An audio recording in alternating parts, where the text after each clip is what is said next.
সবচেয়ে বিশুদ্ধতম হাদিস হলো এটি। আর সেটি হলো এই যে বুরায়দা রাদিয়াল্লাহু আনহু বর্ণনা করেছেন, এক ব্যক্তি নামাজের মধ্যে একবার কিছু বাক্য বলে উঠলেন। নবী সাল্লাল্লাহু আলাইহি সাল্লাম তার কথাগুলো শুনলেন।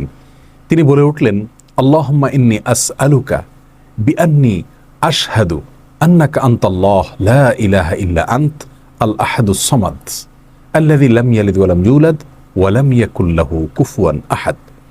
তার মুখে এই বাক্যগুলো শুনে নবী আলাইহিস সালাম বলেছেন, নিশ্চয়ই এই লোকটি ইসমে আজম পাঠ করেছে। ইসমে আজমের মাধ্যমে আল্লাহ রাব্বুল আলামিনের কাছে কোনো কিছু চাওয়া হলে তিনি সেটা ফিরিয়ে দেন না। এর মাধ্যমে আল্লাহকে ডাকলে তিনি অবশ্যই তাতে সাড়া দেন।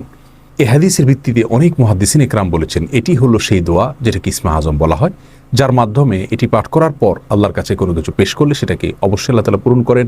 মনের যে কোনো ভালো আশা আল্লাহ তাআলা পূরণ করে থাকেন। দোয়াটি আবারও বলছি, আল্লাহুম্মা ইন্নী আসআলুকা বিআন্নী আশহাদু আন্নাকা আনতাল্লাহ লা ইলাহা ইল্লা